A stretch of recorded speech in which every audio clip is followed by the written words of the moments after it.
Em, Normalmente, cuando pensamos en la anatomía humana o en un diagnóstico médico, hay una expectativa de precisión absoluta, ¿verdad? Sí, como si fuera pura ingeniería, totalmente. Exacto. O sea, te rompes un brazo, vas al médico y la radiografía te muestra ahí la línea blanca dentada en el hueso. El especialista la señala y dice que ahí está el problema. Claro, es algo binario. ¿Está roto o no está roto? No hay mucho más que debatir. Y a ver, es reconfortante porque a los seres humanos nos gusta que las cosas sean visibles, que sean tangibles, que las podamos meter en cajas ordenadas. Absolutamente. Es una visión muy mecanicista de la realidad, ¿sabes? Lo que se puede medir y tocar existe. Y lo que no, pues, al cajón de la filosofía o de la poesía. Ya, pero el problema es cuando damos un paso hacia el mundo de la conciencia, de la mente humana y la energía. Ahí la máquina de rayos X se nos queda corta. Se queda muy corta, sí. Es un territorio súper turbio para la ciencia convencional. Y justo de eso trata nuestra inmersión analítica de hoy. Porque, madre mía, el material que vamos a desgranar hoy tiene tela.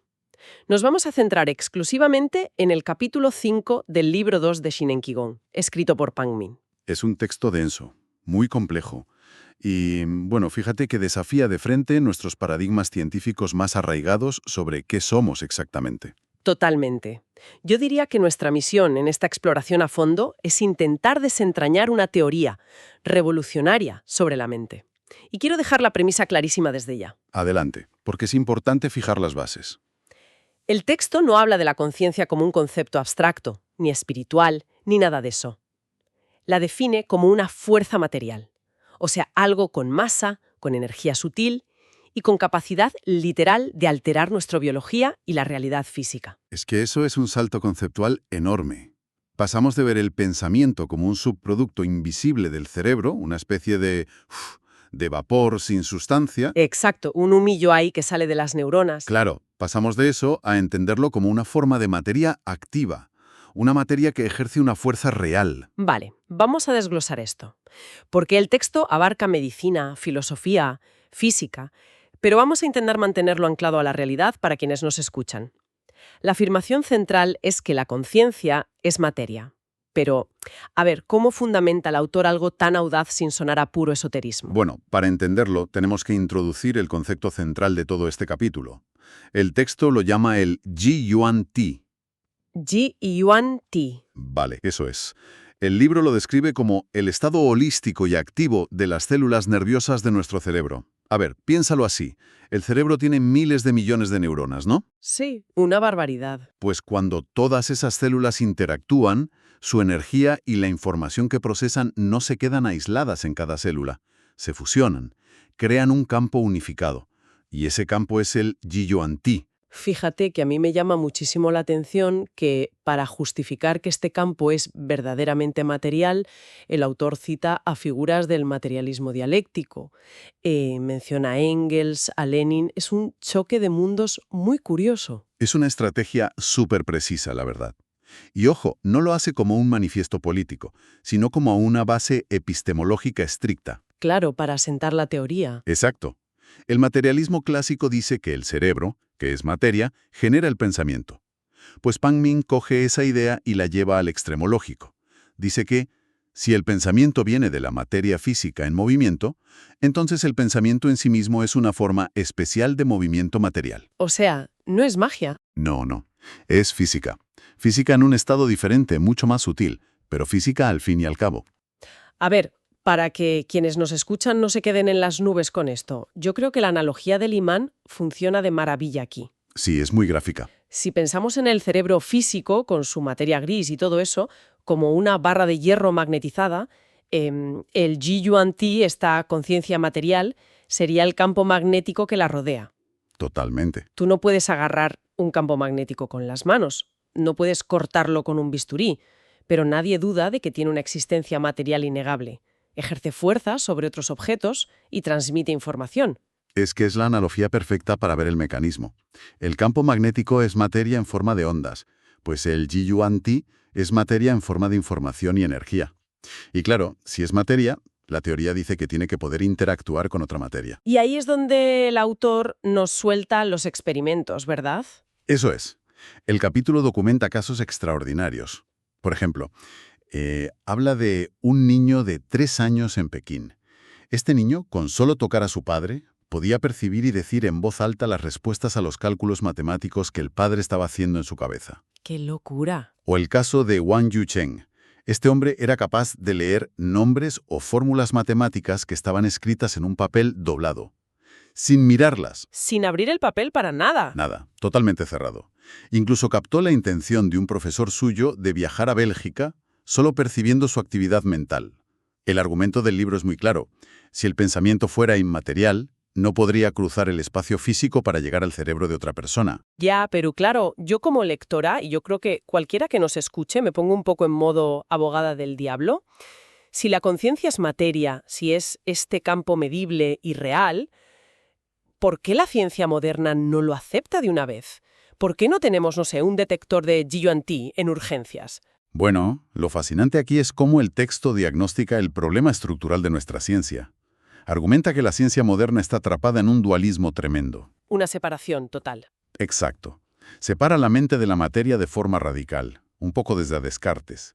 Y al jugar con esas reglas, la ciencia llega a un callejón sin salida. ¿En qué sentido? En que cuando ocurren estos fenómenos de percepción, la ciencia oficial cae en el agnosticismo. Dice, esto es un error de medición o una anomalía. Y por otro lado, la gente normal cae en el idealismo y dice que son fantasmas o fuerzas divinas. Ya, nos vamos a los extremos. Eso es. El texto propone que si rompemos ese dualismo y aceptamos que la mente es materia a un nivel que nuestras herramientas de hoy apenas pueden rascar, pues de repente todo tiene una explicación lógica. Vale, lo entiendo. Entonces, partiendo de la base de que la conciencia es este campo de materia sutil, la pregunta del millón es ¿cómo se forma? Porque, a ver, nadie nace leyendo mentes ni resolviendo raíces cuadradas. ¿Cómo se desarrolla esto desde que somos bebés? Pues es un proceso físico muy meticuloso, según Pang Ming. En la etapa fetal, este campo, el Yi-Yuan-Ti, está puro. Es un estado inicial, Como un lienzo en blanco. más o menos. Hay potencial, pero no hay estructuras fijas. Un feto no tiene conceptos de bien, de mal, ni de qué hora es. Pero en el instante en que nacemos, ¡boom! El mundo real. El entorno, el lenguaje, la luz, las normas de nuestros padres, todo empieza a bombardear este campo de energía. Y toda esa avalancha de información va construyendo lo que el libro llama el sistema de referencia. Que, bueno, por buscar una imagen, sería como el molde o el filtro por el que empezamos a procesar el mundo. Exacto, el sistema operativo de nuestro yo. Pero lo fuerte es que esta programación no es solo psicología. O sea, no es solo que te acostumbres a pensar de una forma. El texto defiende que es un cambio físico, ¿no? Absolutamente físico. Y para ilustrar que esto es irreversible o muy difícil de cambiar, el autor usa el fenómeno de los niños lobo. Uy, sí. Los casos de estos de niños que se crían con animales salvajes en el bosque, aislados de otros humanos. Es un ejemplo durísimo, pero clave. Piensa en el mecanismo. El cerebro de un bebé humano tiene potencial infinito, pero si durante sus primeros años su Yi-Yuan-Ti solo recibe información de lobos. Solo aullidos, jerarquías de la manada, morder carne. Eso es. Pues sus células nerviosas sufren cambios estructurales físicos para fijar esa información animal. Y aquí es donde se pone realmente interesante la cosa. Sus neuronas literalmente se cablean para entender la realidad como lo haría un cánido. Exacto. Ese sistema de referencia animal bloquea el desarrollo de la conciencia humana abstracta. Su ADN es 100% humano, sí, pero su conciencia material funciona como la de un lobo. El entorno esculpe físicamente la materia del cerebro. Si aplicamos esto a nuestra vida diaria, a cualquiera de nosotros, las implicaciones son increíbles. Porque este sistema de referencia es una lente que no vemos, pero lo filtra todo. Si te crían creyendo que algo es imposible o te programan para vivir con estrés en el trabajo... Tu Yi-Yuan se convierte en tu propia prisión física. No es una mala actitud, es una estructura biológica limitante. ¡Qué fuerte! Y supongo que gran parte de nuestro sufrimiento o incluso las enfermedades vienen de tener un sistema de referencia lleno de ruido, ¿no? De miedos adquiridos. Sí, sí. Pero el núcleo del Sinen Chikong es que este molde se puede trascender, se puede romper. Ya, pero ¿cómo sabemos que de verdad se puede romper? Porque el texto menciona situaciones donde esa programación colapsa de golpe, situaciones súper extremas donde el sistema de referencia simplemente se apaga por pura supervivencia. Así es. Ahí entramos en cómo la conciencia rige la actividad vital. El principio básico es que la intención guía al chi y el chi guía a la forma. Siendo la forma el cuerpo físico, claro. Exacto.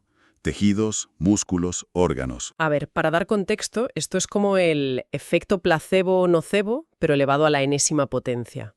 El libro cuenta anécdotas alucinantes, como unos guerrilleros que, escapando de noche bajo una presión tremenda, llegaban a un río de 6 metros de ancho y lo saltaban de un solo impulso. Porque bajo ese terror inminente, el sistema de referencia que les decía que es imposible saltar 6 metros desaparece. Se borra, y la forma y el espíritu se unifican en un microsegundo, generando una fuerza brutal.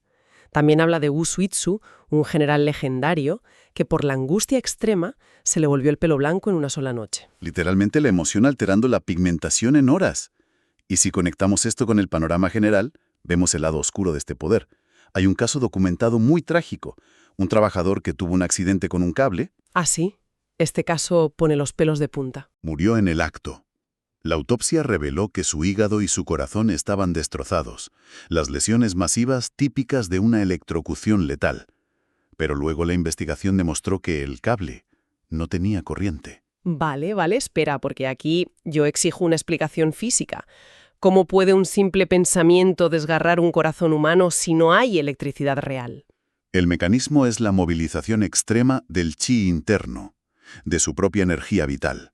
La convicción absoluta que tenía de que iba a morir electrocutado hizo que su Ji Yuan Ti enviara una orden destructiva. Su propio cerebro se atacó a sí mismo. Su energía se concentró y golpeó sus órganos con tanta violencia que simuló el daño físico de una descarga. Su conciencia materializó el terror a nivel celular. Madre mía. Pero bueno, luego el libro nos da la otra cara de la moneda, que sinceramente a mí me cuesta aún más creer, el caso de Perugia. Un caso fascinante. Un joven sordomudo en Perú sufre catalepsia, lo entierran vivo por error en un ataúd y al año siguiente abren la tumba y el chico sigue vivo. O sea, yo aquí tengo que ponerme escéptica. Clínicamente, sin oxígeno, el cerebro muere en minutos. ¿Cómo explica el libro esto? Es normal que seas escéptica, y el autor entra justo en esa mecánica biológica. La clave está en que era sordomudo. Su interacción con el mundo exterior tenía muchísimo menos ruido que la nuestra. Su mente ya vivía en un gran silencio interno. Eso es. Entonces, cuando despierta en la oscuridad del ataúd, en lugar de entrar en pánico... ¿Qué es lo que haríamos tú o yo? Hiperventilar y gastar el aire en 5 minutos. Exacto. Como él carecía de ese concepto temporal de desesperación, su Ji Yuan Ti no generó estrés. Esa calma tan profunda llevó a su cuerpo a un estado de hibernación extrema. O sea, ralentizó el metabolismo por completo. Su mente dio la orden de quietud absoluta.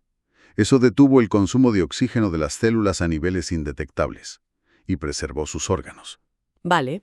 A ver, si aceptamos que tenemos esta capacidad de destrozar un corazón o de no respirar, ¿por qué la gente vive cansada, estresada y enferma? El libro habla de Stalingrado, de gente con úlceras masivas solo por el sonido de las sirenas.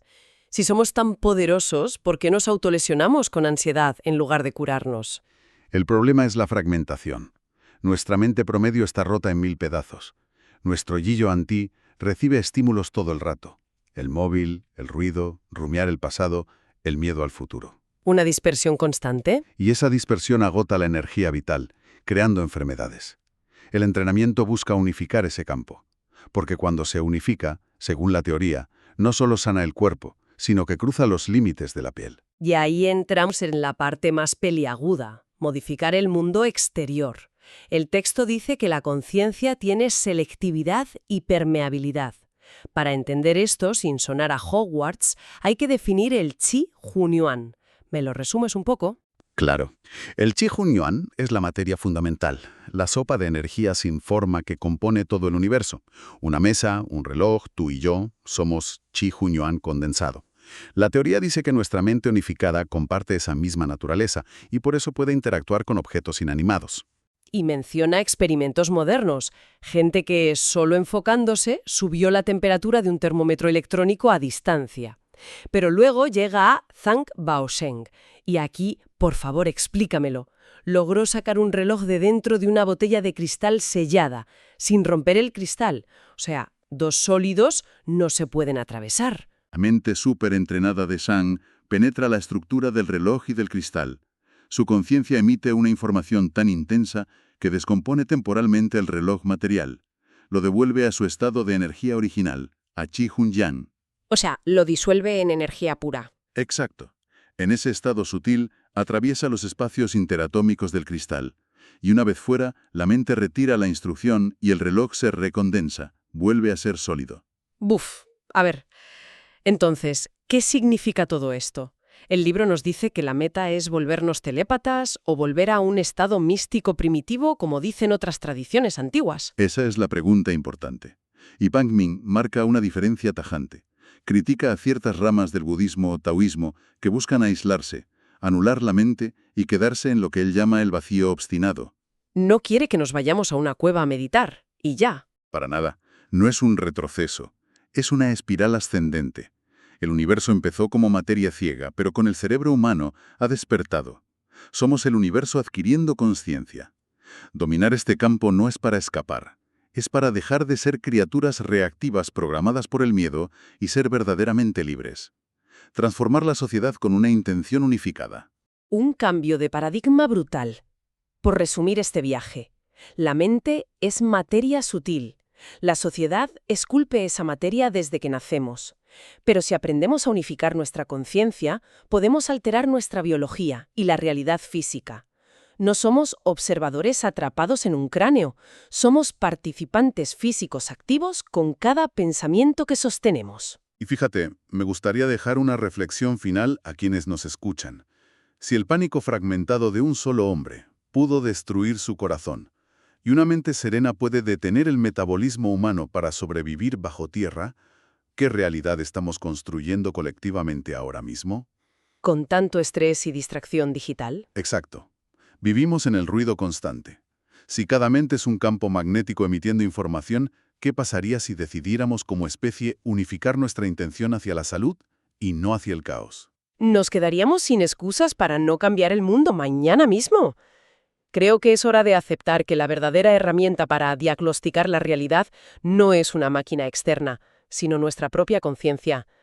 Muchas gracias a toda la audiencia por acompañarnos en este análisis. La invitación queda abierta para seguir descubriendo el inmenso poder material de la mente. ¡Hasta la próxima!